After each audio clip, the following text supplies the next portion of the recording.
Police स्टेशननं पुन्हा एकदा आपली कार्यक्षमता सिद्ध करत तब्बल 35 गहाळ मोबाईल फोन शोधून काढले असून ते संबंधित तक्रारदार नागरिकांना सुपूर्द करण्यात आले आहेत। या मोबाईल्सची एकूण अंदाजे किंमत सुमारे 10,50,000 रुपये इतकी आहे। गेल्या काही दिवसांपासून वर्तकनगर पोलीस ठाण्याच्या हद्दीत मोबाईल हरवण्याच्या तक्रारी मोठ्या प्रमाणात प्राप्त होत होत्या। या पार्श्वभूमीवर वरिष्ठ पोलीस निरीक्षक राजकुमार वाकचौरे यांच्या आदेशानुसार आणि गुन्हे निरीक्षक मल्हारी कोकरे यांच्या मार्गदर्शनाखाली पोलीस उपनिरीक्षक विठ्ठल चिंतामण आणि पोलीस शिपाई नानासाहेब नागरे यांनी CIR पोर्टलच्या माध्यमातून तांत्रिक पद्धतीने मोबाईलचा शोध घेण्यास सुरुवात केली। 20 फेब्रुवारीपासून सुरू झालेल्या या मोहिमेअंतर्गत केवळ ठाणे आणि मुंबईतच नव्हे तर गुजरात, उत्तर प्रदेश, बिहार, दिल्ली, आसाम आणि तामिळनाडू अशा विविध राज्यांमध्ये हरवलेले मोबाईल ट्रेस करण्यात यश आले। आज वरिष्ठ पोलीस निरीक्षकांच्या हस्ते सर्व मोबाईल्स मूळ तक्रारदारांना हस्तांतरित करण्यात आले। ही उल्लेखनीय कामगिरी वर्तकनगर पोलीस स्टेशनच्या गुन्हे प्रकटीकरण पथकाच्या कार्यक्षमतेचे उत्तम उदाहरण ठरत आहे। नागरिकांनी पोलिसांप्रती कृतज्ञता व्यक्त केली असून अशा प्रकारच्या कारवाईमुळे पोलीस दलाविषयीचा विश्वास अधिक दृढ झाल्याचं चित्र आहे। 20 फेब्रुवारी पासूनचे 35 मोबाईल आपण आतापर्यंत रिकव्हर केलेले आहेत। साधारणतः 10,50,000 रुपये किमतीचे ते आहेत, जे आपण आज हस्तांतरण करणार आहोत।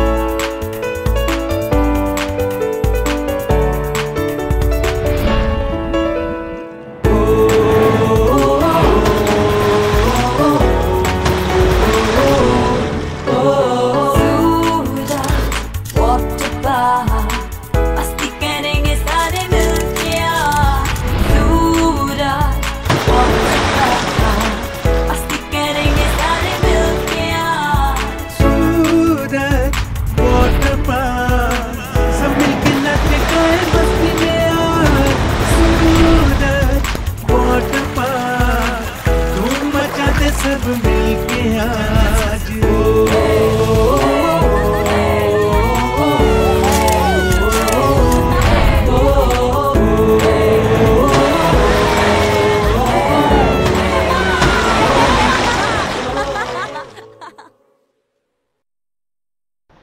वाढत्या महागाईवर नियंत्रण मिळवण्यात राज्य आणि केंद्र सरकारला अपयश येत आहे। दिवसेंदिवस खाद्यतेल, इंधन, सिलेंडरचे दर वाढतायत। त्याचा निषेध करण्यासाठी राष्ट्रवादी काँग्रेस शरदचंद्र पवार पक्षाचे राष्ट्रीय सरचिटणीस डॉ. जितेंद्र आव्हाड यांच्या आदेशानुसार ऋता आव्हाड यांच्या नेतृत्वाखाली शहर अध्यक्ष सुहास देसाई, कार्याध्यक्ष प्रकाश पाटील, महिला अध्यक्षा सुजाता घाग, युवक अध्यक्ष विक्रम खामकर, प्रदेश प्रवक्त्या रचना वैद्य यांच्या उपस्थितीत दुचाकी आडवी करून जोरदार निदर्शनं करण्यात आली।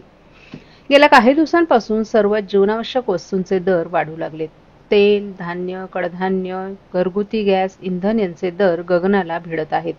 मात्र त्याचे कोणतेही सोयरसूतक सरकारला नाही असा आरोप करत राष्ट्रवादी काँग्रेस शरद पवार पक्षाच्या वतीनं ठाणे जिल्हाधिकारी कार्यालयासमोर हे आंदोलन करण्यात आलं। यावेळी आंदोलकांनी सरकार विरोधात गाड्या घ्या, सायकली द्या, महागाई कशासाठी, गद्दारांच्या सोयीसाठी, 50 खोके महागाई ओके, महागाई कशासाठी, आमदारांच्या खरेदीसाठी, बहुत हो गई महंगाई की मार, चलो हटाए मोदी सरकार, सरकार खातं पेट्रोल वर दलाली, डायन झाली महागाई, भ्रष्ट झालं सरकार म्हणून महागाईचा झाला हाहाकार अशा घोषणा दिल्या। यावेळी ऋता आव्हाड यांनी या ठिकाणी दुचाकी आडवी पांडून हे आंदोलन करण्यात आलं। मात्र या देशाची अर्थव्यवस्था धारातीर्थ पडल्याचं सांगितलं। आपल्या देशातील महागाई कमी करण्याचं कोणतंही धोरण आखलं जात नाही। आता महागाई कमी करण्यासाठी जनतेनं काय करावं हे तरी सरकारनं सांगायला हवं। आपल्या देशानं अमेरिकेच्या टेरिफ धोरणावर कोणतीही भूमिका घेतली नाही। आपलं नेतृत्व अमेरिकेला घाबरतं की काय हे माहीत नाही। मात्र हे सरकार भूमिकाच घेत नसल्याचं दिसून येत आहे। सरकारच्या नाकर्तेपणामुळे या देशातील अल्पभूधारक शेतकरी मृत्यूपंथाला लागले आहेत। त्याचे कोणतेही सोयरसूतक या सरकारला नसल्याचं ऋता आव्हाड यांनी सांगितलं।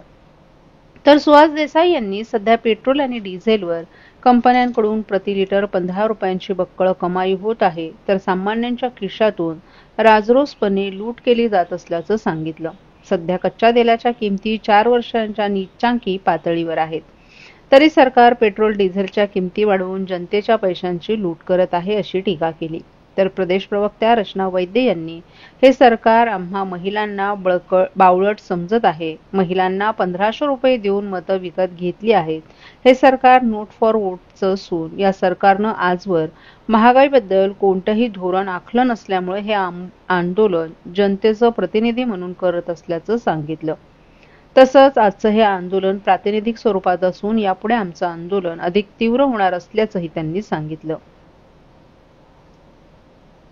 महाराष्ट्रातील भगिनींना आधार देणारी राज्य शासनाची मुख्यमंत्री माझी लाडकी बहीण योजना.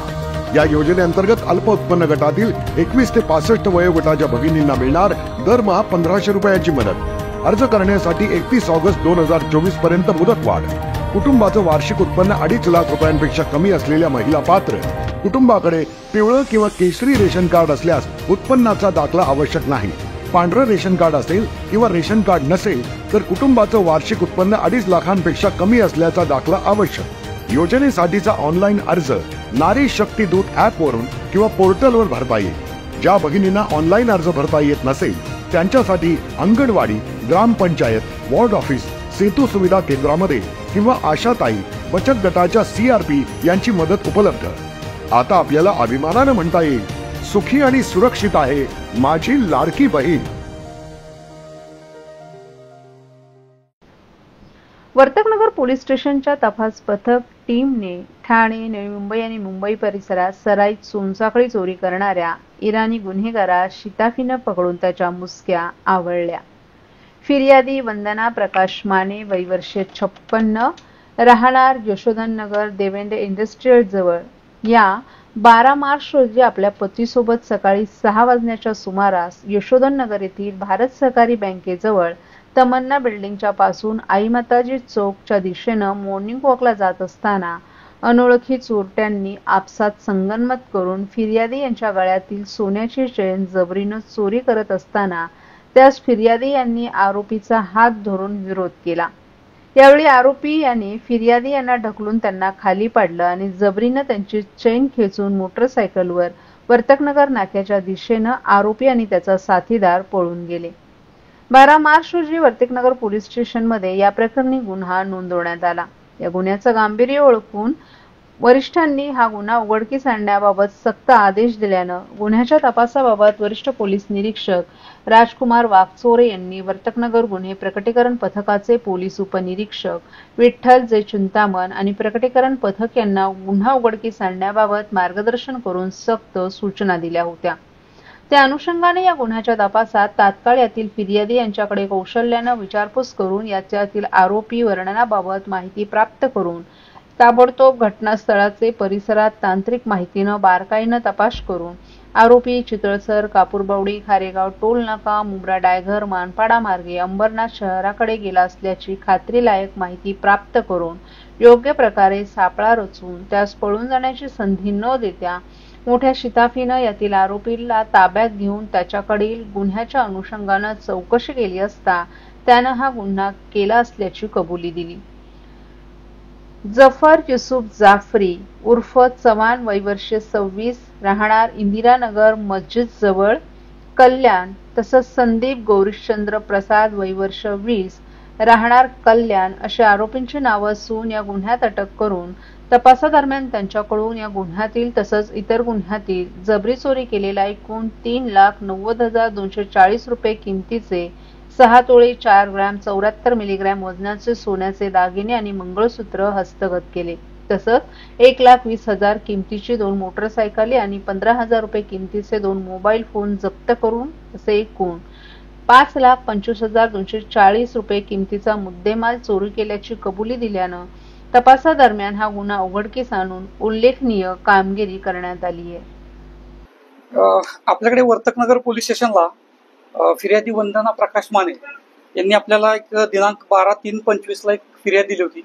त्याच्यामध्ये सकाळी 6 वाजता ते मॉर्निंग वॉकला जात असताना आईमाता चौकाच्या ठिकाणी एक 2 अनोळखी चोरट्यांनी त्यांची जी सोनसाखळी आहे चेन ती त्यांना मॉर्निंग वॉकला जात असताना ती खेचून नेली होती. त्या अनुषंगाने आपल्याकडे 229/2025 असा BNS 304-2, 309-4 आणि 3-5 असा BNSच्या ह्या सेक्शन खाली गुन्हा दाखल होता.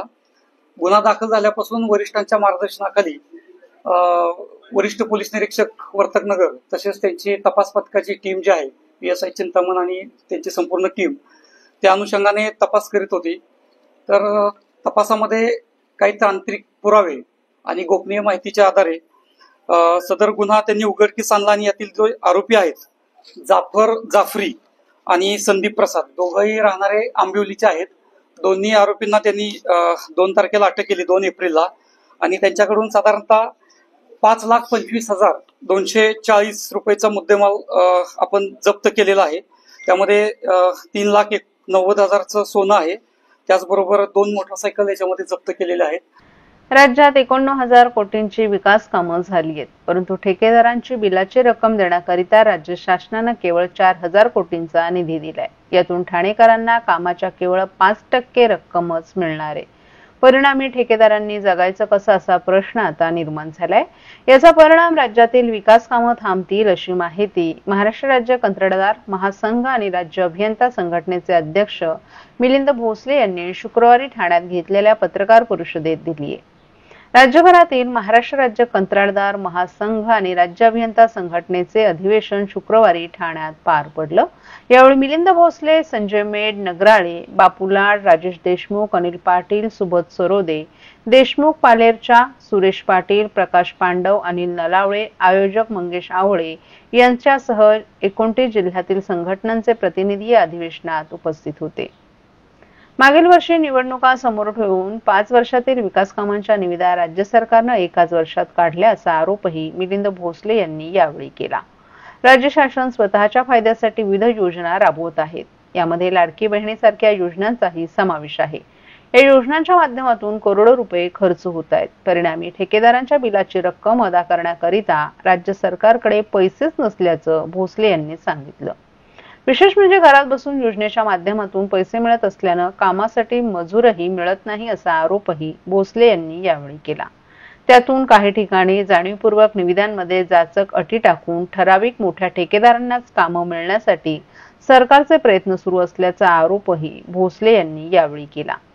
सध्या राज्यात झालेल्या विकास कामांची 89,000 कोटींची बिलं प्रलंबित आहेत। हे बिलांची रक्कम 31 मार्च पर्यंत देऊ असं आश्वासन राज्य शासनानं दिलं होतं, मात्र प्रत्यक्षात केवळ 4,000 कोटींचा निधी देण्यात आलाय। ही रक्कम एकूण प्रलंबित बिलांच्या 5% इतकीच आहे। परिणामी बिलाची रक्कम अदा न झाल्यास शासन दरबारी कोणीही ठेकेदार काम करण्यासाठी धजावणार नाही। त्याचा परिणाम राज्यातील विकास कामांवर नक्कीच होणार असल्याचं मिलिंद भोसले यांनी सांगितलं।